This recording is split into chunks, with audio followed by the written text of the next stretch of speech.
Welcome, everyone. So this in-depth series with OpenTEAM is really about diving a little deeper and building the knowledge base of our community. And through this, we can illustrate and document the dynamic nature of our community and also inspire and share new concepts and technologies that enable the emergence of new collaborations and tech approaches. Today, we have Ian Cooke, a longtime member of our OpenTEAM community from Dagan, and he's gonna dive in on GIPS, GIPS-as-a-Service, and OpTIS updates for us. And we'll have a bit of presentation, maybe 20 minutes or so today, and then we'll just dive into discussion and how this can all be useful for you. So thanks again, everyone, for being here. And Ian, I'll turn it over to you. Okay, thanks, Laura. And thank you all for joining. Yeah, so like pretty much as Laura said, I'm going to try and go through kind of a history of GIPS for those who didn't see the previous in-depth that we did, which got sort of deep into the architectural diagrams and nuts and bolts and things. And where we're at now and where we're headed for 2021. And not on the outline is wrapping it up fast enough that we can discuss use cases and collaborations. So GIPS, as some of you may have already seen this slide, but it's conceived as a Python-based framework for managing remote sensing data sets, built on OSGeo free and open source software, and started a long time ago and continues to evolve. 2013 first release, then it was made open source in 2014. Our first cloud data source was supported in 2018, and then for license and compatibility reasons, re-released under the GPL v3 in 2019. GIPS has contributions from Applied Geosolutions, Dagan, Indigo Ag, and has been supported by USDA, NASA, FFAR and Wolf's Neck, and TNC and CTIC. GaaS was originally the backend for GeoKit decision support tool platform, sort of conceived as a platform where you could build your own DST for your purposes, and it would automate the generation of that. And that was over 2015 to 18. That was development kind of ended when we didn't get a phase 2 or phase 2E, I can't remember, or 2X, I think. But whether it's GeoKit backend or GaaS, it was designed as a service to maximize parallelism for all the steps that you have to go through every time you deal with remote sensing data. Yeah, the retrieval, processing, and serving of data. And analysis ready is been converted to buzzword status, but for our purposes, that means that the data has all been projected onto the same grid so that you can do sort of time series or masking or analytics between different sensors and sources of data. And so with the launch of OpenTEAM, we signed up to essentially rework all the problems that we found in the initial creation of GeoKit and rework that as GIPS-as-a-Service, and to aim to keep it a more clean and maintainable separation of responsibilities. And as thus, it was made into a separate package that provides RESTful orchestration of GIPS.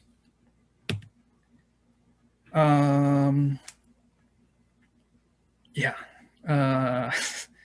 So over the last year, we, as I just said, did that extrication of the GIPS code into its own package called GIPS-as-a-Service and ported that to DRF and RQ. Finalized the port to Python 3 just in time, as much of the Python world has committed to dropping support for Python 2, and we've dropped support for Python 2, and I believe with recent merge Python 3.5. And also ported to GIPy 1.0, which was a significant change, but is a good one for compatibility and ease of programmer interactions. Side note that I wanted to, point out is, that it's good that, we have multiple ways of getting the data within GIPS. One way is through Google Cloud Platform's storage of Sentinel-2 and Landsat data, but that does mean that you're subject to the whims of the operations staff at Google, who changed a bucket policy and caused quite the headache for us. So yeah, and then the last piece there, this is really the only kind of OpTIS update or tangential OpTIS update, is that throughout the latter part of 2020, GIPS was mostly in worker mode to produce the expanded OpTIS products in space and time. We've added new regions into the Corn Belt and into the Wheat Belt and to the Oat Belt, and headed off towards Kentucky and Tennessee as well. So it started out with the Corn Belt and expanding outward, and that was another heavy lift, but good reason to have GIPS around. So the drivers that we predominantly use, and their resolutions in parentheses there, these are the drivers that support OpTIS. Some of you probably heard of most of them, but they do indicate that we have changes coming up as we move to expand OpTIS towards global application, where we'll be swapping out Prism for another climate data set with global coverage. And for data sets that we're not currently using, but that may be of interest to others, CHIRPS is a good one for all things. It started out in Africa only and has been expanded to global. And recently we added a driver that connects to the Landsat ARD pipeline, where ARD for Landsat and USGS folks specifically means that it's been converted to a surface reflectance and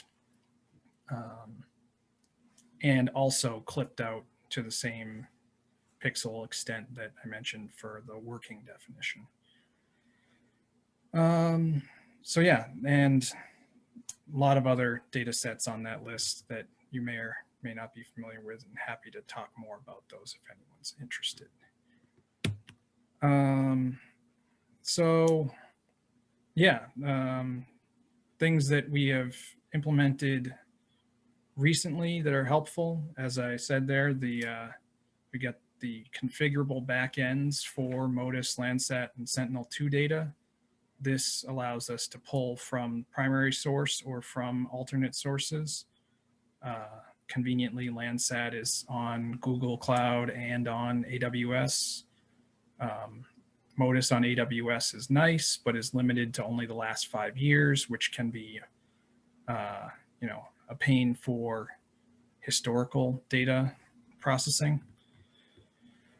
And GIPS now makes more use of both cloud optimized GeoTIFFs and GDAL's VRT which is sort of a XML document describing where to pull raster data from to minimize the I/O, which the cloud optimized GeoTIFF also minimizes the I/O because it allows for windowed reads of the data, so you can only read the subset of the image that you're interested in.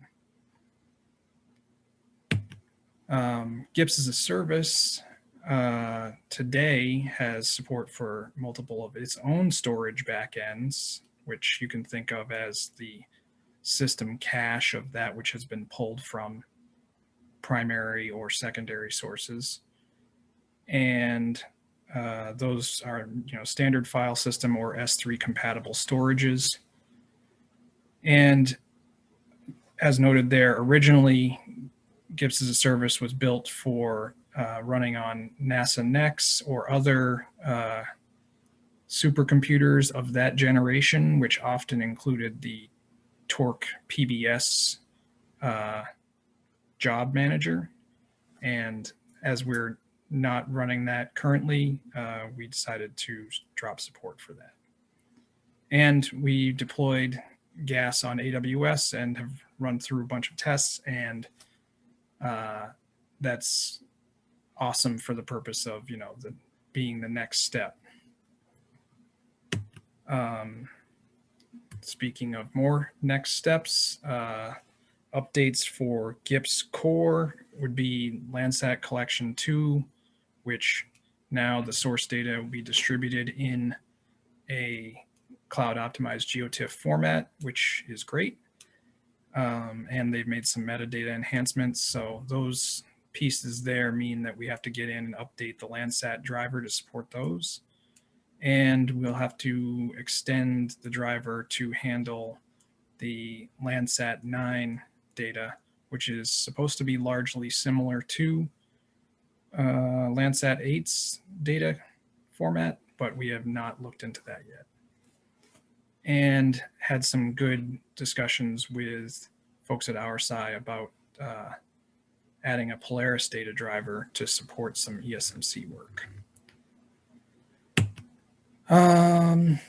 Yeah, so then for GaaS, we're expecting to use it as the backend for the CONUS expansion of OpTIS, which will be a huge step. And then the FarmOS module development and anyone else's use cases, we expect to get to those probably in the second half of the year. So yeah, I'd like to thank everyone for coming, and OpenTEAM and FAR for their support here as we try to regrow our soils. Awesome. Questions? Thanks. If anyone does want to go into architectural diagrams, I can pull out the other old slide deck. But great, thanks, Ian. I have to admit that I sometimes don't follow everything you're saying, but I know there are people on this call who are following along better than I am. So let's turn it over for some questions.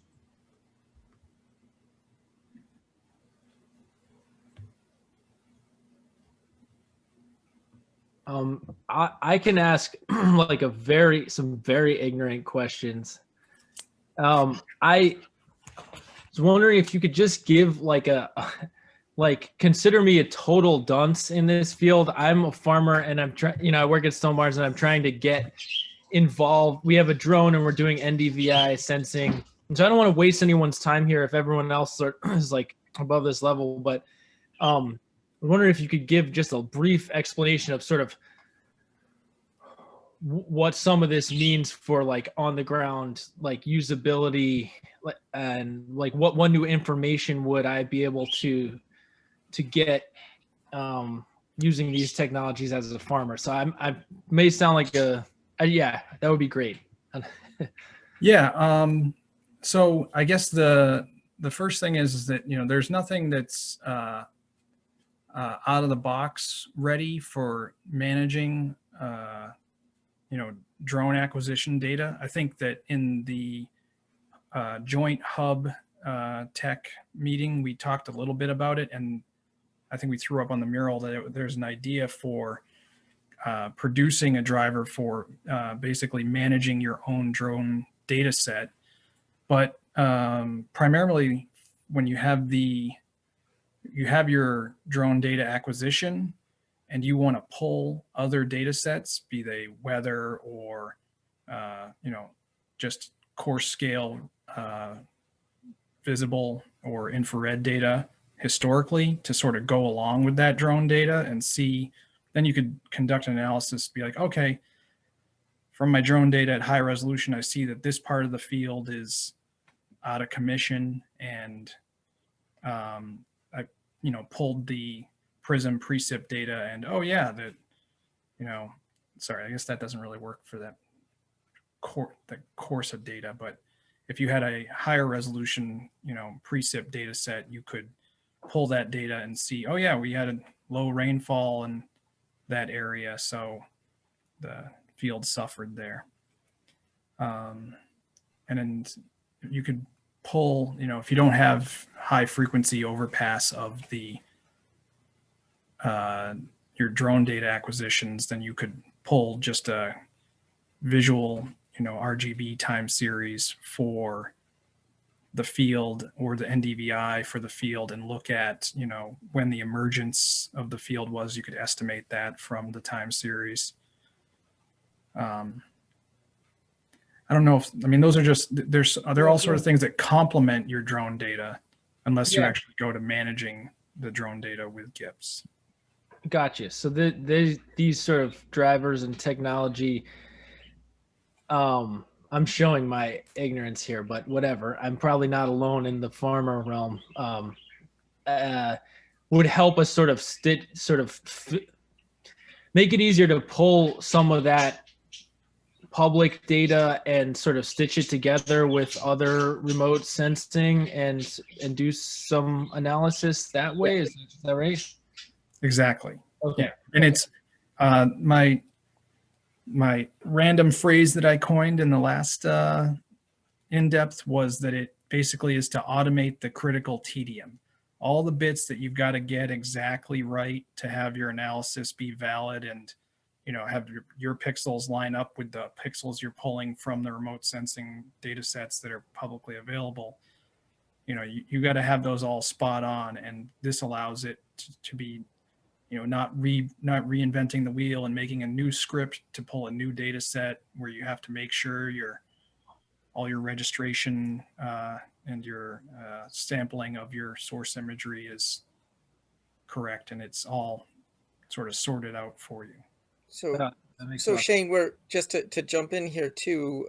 One of the things where this will come up is if you've been following a bit on the field methods conversation or in a stratify conversation, where we're starting to bring in different layers for sample site selection and decision tools in terms of where we're actually going to be spending effort to sample. It will show up in different ways across the ecosystem, but that's one way that's more, that's going to be fairly current as we're looking at that process. That's cool. The stratified site selection stuff, that makes a lot of sense, like having these tools to help us. Yeah.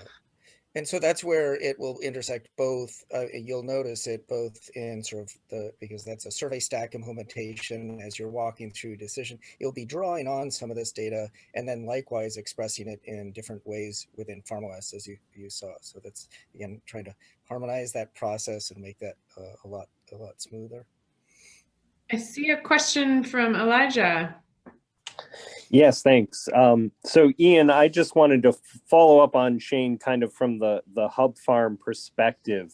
And that is to ask two questions. If a hub farm wants to get into remote sensing and they want to use GaaS, what will that implementation look like? Will that solely be through PharmOS? Will it be a standalone app? What exactly does the interface look like? And then you mentioned in your talk, your use case kind of being for spring 2021. is that going to be something where kind of the implementation has to be adjusted for each hub farm's needs and data stream? If you could talk a little bit more about that. Okay, just to clarify, in terms of the 2021, there's nothing, I guess the only thing I was trying to note on 2021 were development goals. And yeah, you basically that we've used GIPS-as-a-Service in smaller sort of areas and moving it up to being sort of continental is just going to be a step up. You know, we've used it in states and the Corn Belt, and now we're talking about rolling it out to a wider area and to a longer temporal extent. Sorry, that clarifier made me lose your original question, though. That's okay. So the question was like, what exactly is the from a hub farm perspective? What would that implementation of GaaS look like? Is that solely going to be interfaced through Farm OS, or how exactly will that work? So it could be. It is flexible enough. I mean, since it's basically a REST service.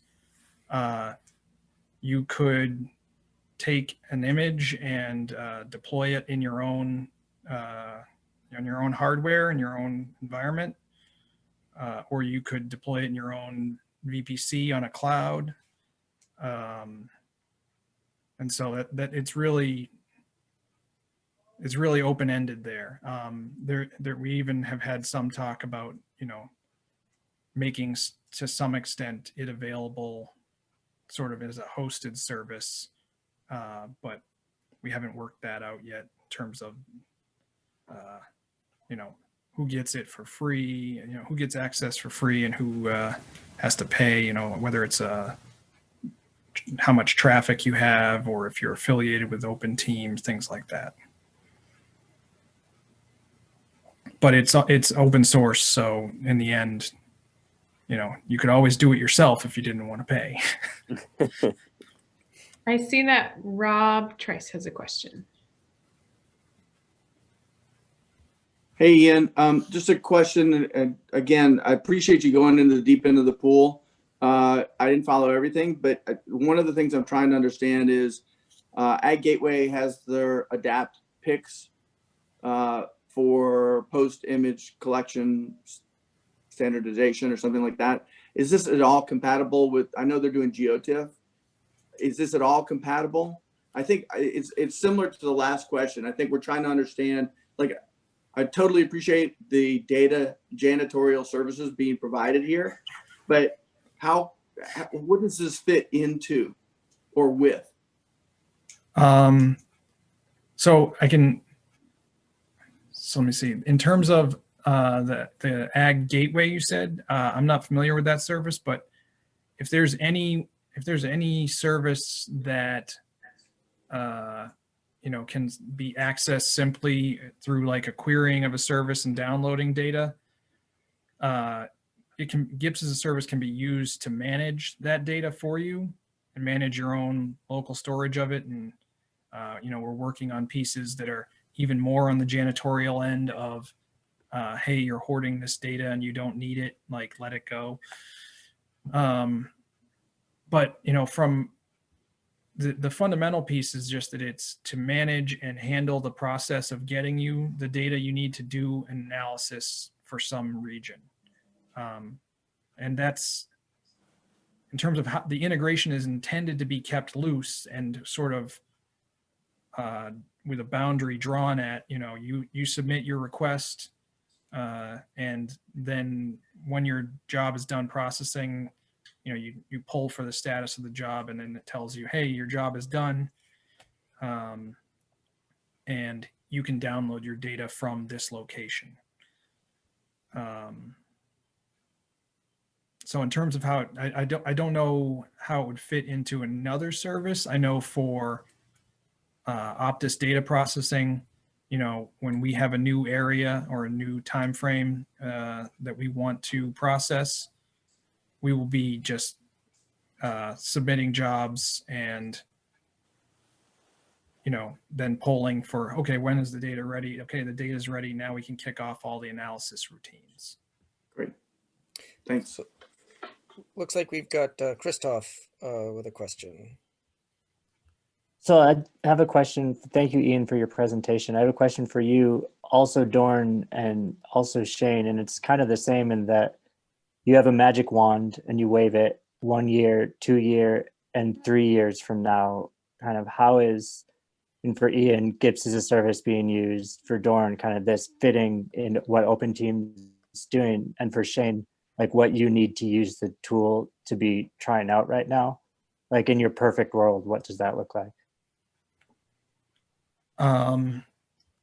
Perfect worlds. Perfect world would be that sort of GIPS and GIPS-as-a-Service is usable enough framework and cloud agnostic enough that, and even agnostic of the cloud, that you could deploy it anywhere for your purposes with ease. Toward that end, we're working on using some CloudFormation for AWS and Terraform for Google deployment scripts. And yeah, I just, you know, I guess sort of along the lines of the long history of it, continuing to evolve as we, you know, the data flows change for pulling remote sensing data. The biggest one being the shift to the cloud optimized GeoTIFFs and more delayed IO or avoided IO, because when you're dealing with remote sensing data, you know, all the extra data you have to pull is a huge penalty. And if you only want to analyze a field, you don't want to have to pull the whole state, essentially. Right. So, and that sort of cues up sort of OpenTEAM's sort of place here is to make the appropriate this. It's like if we think about this as from a utility perspective, and data, we've got you know 460 volt lines of data, 3-phase, and we actually want a 5-volt charger for our farm to so our cell phone doesn't blow up. And so it's this hosting that we're interested in sort of providing that's field specific data that we can pull up through innovative tools that are being developed that can pull on that without having to go through all the, as you said, all that janitorial work to make that simple, that sort of that local question accessible. But also, I mean, I think the vision here is that we have a framework where we can also be feeding from hubs and networks back into a structure to help with an image interpretation to answer these more complex questions, whether it's agronomic or whether it's to support environmental claims or to add richness to decision tools like, you know, not just sample site selection, but emergence dates and planting dates, and increase record automation so we can reduce the level of effort required at a farm to farm level.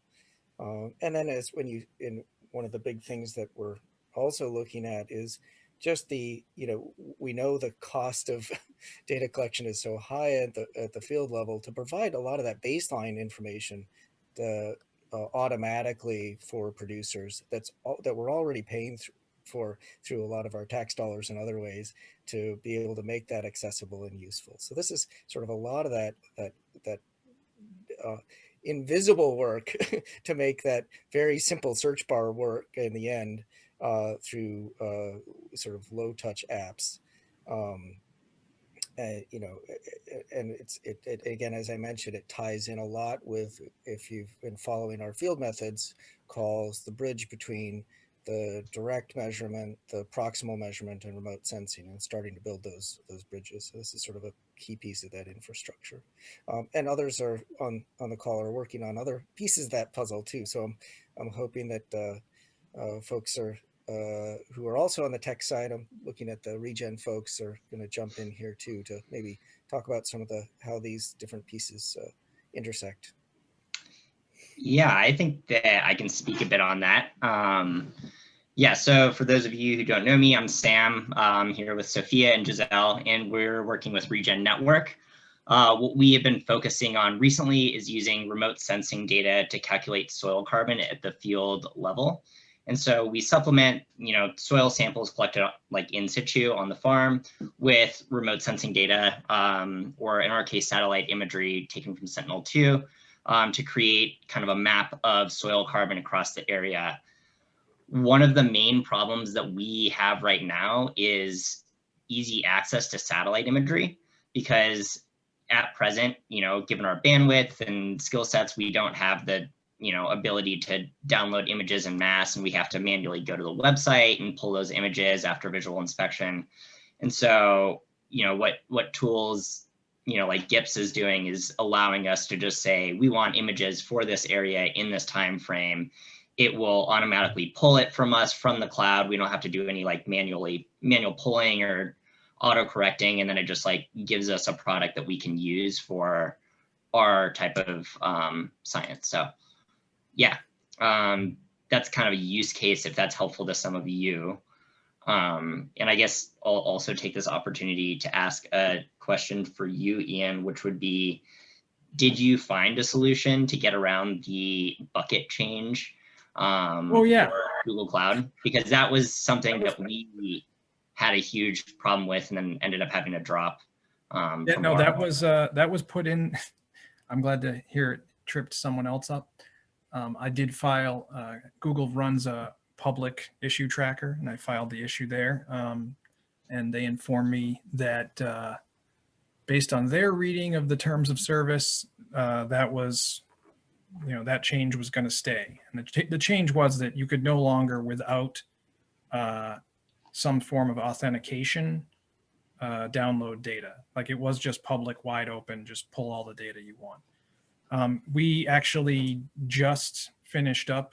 So the workaround was to just pull this huge CSV listing of all the contents of the bucket. And just recently, we had time to come back around and implement the Google Cloud Storage bucket listing with authentication. So yeah, that's available. And I guess I think should be pushed out into the public repo now. But I'd be happy to follow up with you and get that going for you. Sweet, that'd be great. Thank you. And I guess while I have the mic, I'll say Rob gets points for being the only other person that I've encountered who referred to GIPS as a janitor.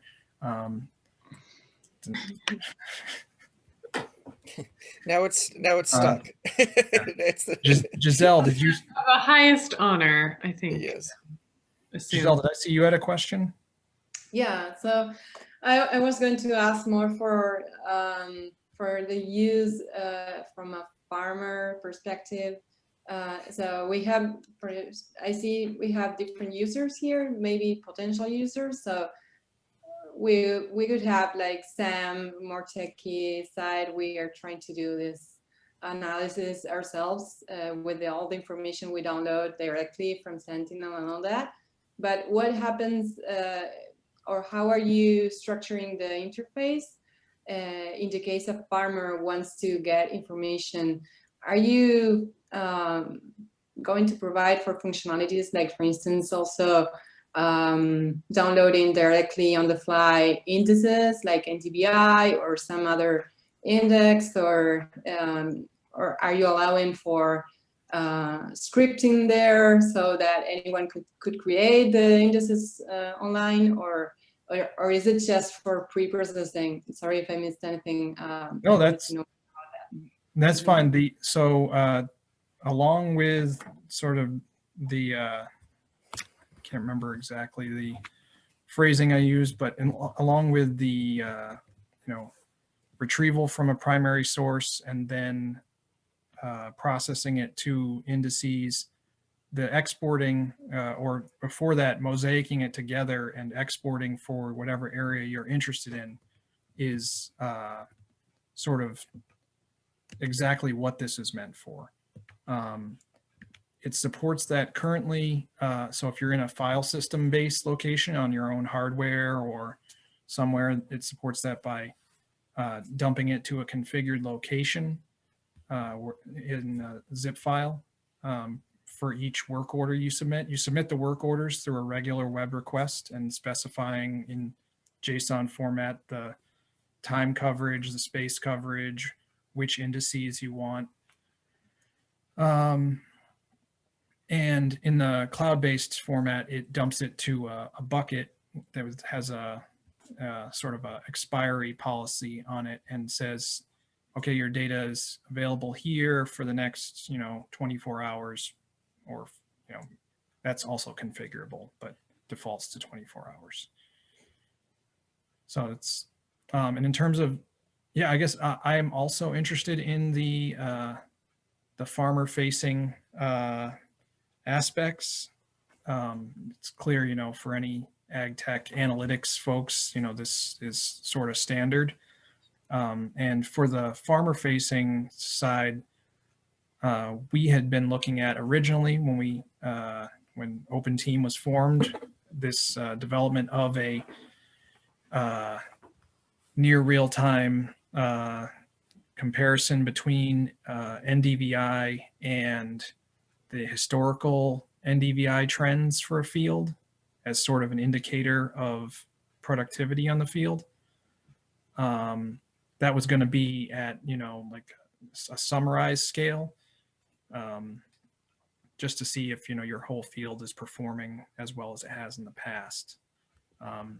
Unfortunately for, human bandwidth constraints, that has, as I noted in the presentation, gotten pushed to Q3 this year. So. I wonder on that point whether we might have, if I put Dan Tervest from our site on the spot a little bit to sort of flesh out some of that user, because some of this is a service. So some of the tools like SurveyStack or the ways in which a farmer would actually experience some of these. So Dan, would you mind sort of maybe just filling in for folks on the call some of the use cases and how this is unfolding? Yeah, I think the first use case and the one that we've talked to Ian about specifically is with the soil stratification tool, right? So grabbing those different Sentinel-2 NDVI layers and feeding them into stratification for smart sampling plans. But I think there's a lot of opportunity beyond that with the flexibility of SurveyStack to pull different types of layers in and to script for kind of custom or targeted outcomes. But those may be best kind of driven by the community. And I think, there's a lot of opportunities there, but I'm not specifically sure which ones would be of the most value or where SurveyStack could provide that value compared to some of the other services that are here.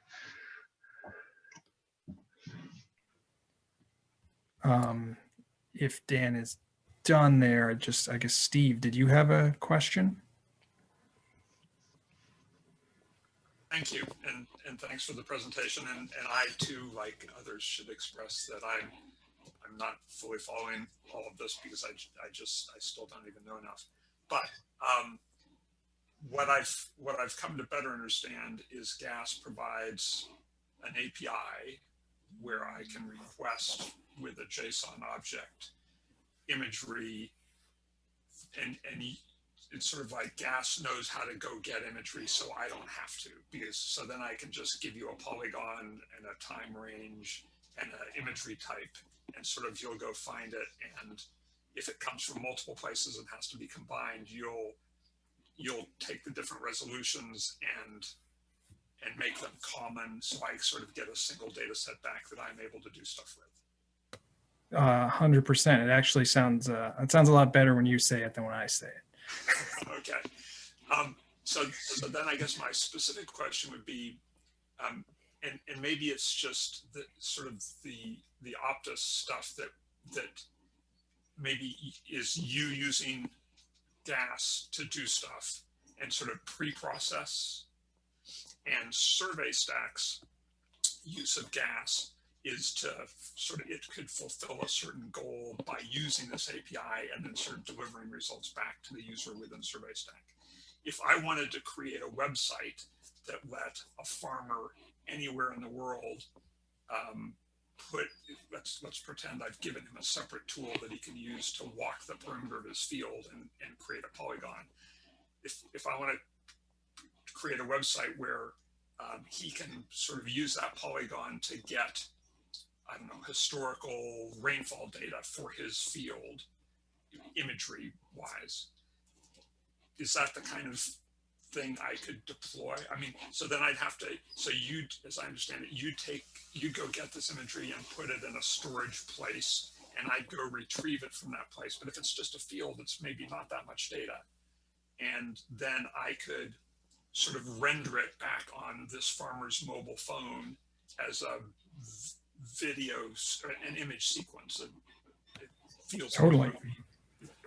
Yep, and that, I mean, that's the, so that's the, there was a cousin to the near real-time productivity comparison for FarmOS, and that was to simply display the, you know, most recent imagery for your field and possibly, you know, add a slider so you could look back through time and see, okay, when did the field finally green up, you know, or, you know, when did it get planted? Yeah. And we're kind of familiar from these interfaces because of weather websites where we can see satellite imagery of the storm coming and even models that project what happens in the future. And I can drag my slider and say, oh, it's 5 o'clock, it's going to hit me. Yeah, that's Steve. Thank you so much. I think you did a really nice job of framing that, and I think the weather analogy is really appropriate. We're just adding not just temperature and precipitation, but now we're adding these other nutrients and other indices on that same type of slider. And I wanted to just provide another use case that that sort of Dan mentioned, sort of the you know, we've got the stratified, but we're also in the process of building this farmer's coffee shop about doing data-driven storytelling so that we have this common platform to compare some of the data from one site to another. And this will provide some of that common baseline for us to work with in that process. So this complex data visualization requires some of the things that you were just articulating, Steve. So we can start to have a lot of that processing done to make it easy for producers to actually say, oh, this is what my remote sensing says, this is what we collected in the field, and start to make some sense of that and that change over time. So we can start to have that conversation about NDVI indices on our own fields. Yeah, and that's I guess that's a good note in that, you know, they're not just from our OpenTEAM hubs, but there are plenty of farmers out there who are more tech savvy than people would give them credit for, I would say. You know, a lot of people say, I'm not into, you know, it's that we have a language difference thing to sort out. But once you sort it out, I think that a lot of the farming community is plenty tech savvy to where if they have easier access to these tools, they will start to really utilize them. And yeah, that coffee shop would be a, you know, a great platform for them to be comparing statistics on.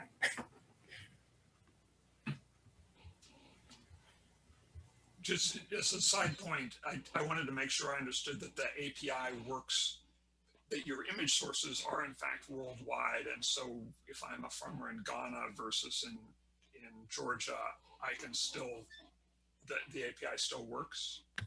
Yeah, the API still works, and you know, we've got it deployed in the U.S.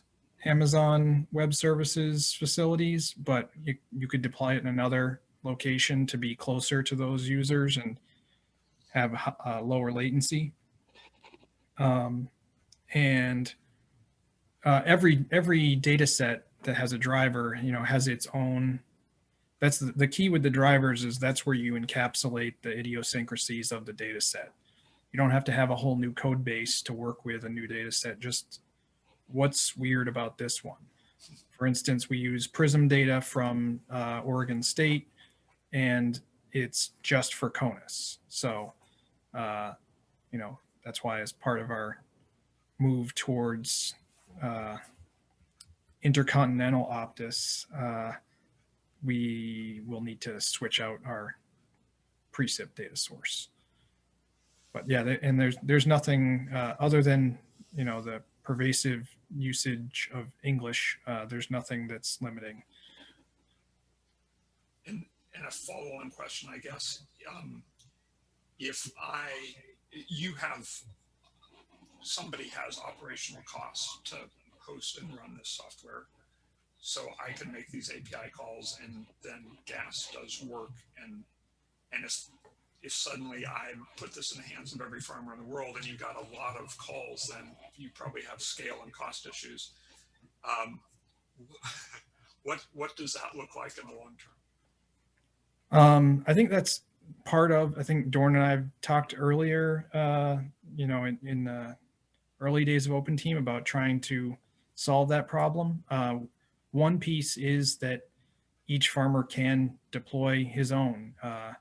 It's, you know, that's not ideal, I don't think. I think it would be great if there was the, as Jim Fruchterman was putting out in his presentation, the public good of this is an API in the public interest.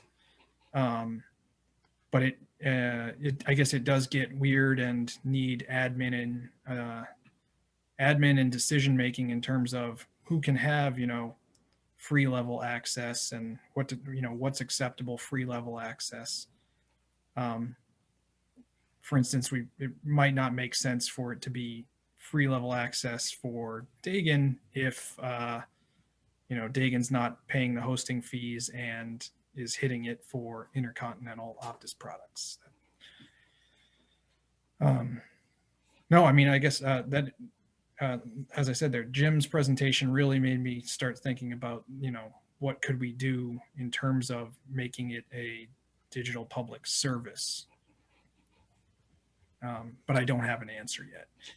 But you have a lot of options in terms of hosting and mirrored hosting and so forth, because, you know, even as much as we're trying to have it real time, a lot of these indices don't change like minute to minute. We can be updating on longer cycles. Is that a fair statement? That's true. And the practical balance and trade-off aspect is the cost of storing. You know, if you have processed something, it may not be that it's ever going to change again. That may be the data, but it's at a certain, you know, at a certain threshold, it is cheaper to just get it again and recompute it. And once you abandon that sort of the hoarder philosophy of, yeah, but I have the data now, and that service that I got it from could go away, which I'm very, very familiar with that mindset. But I think that I guess environmentally it doesn't make sense. You know, at a certain point we can't just be maintaining the state of all of these bits in electrical storage devices everywhere just because we want to. We gotta dump them and re-get them if we need them. And that's where like tuning the life cycle policy on a bucket such that, okay, this is available for, you know, a year, and if no one accesses it, it'll get dropped or something.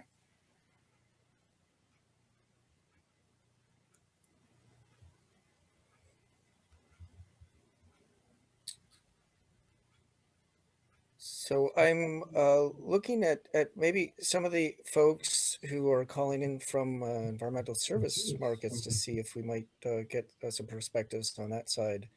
And perhaps Alden, just to put you on the spot.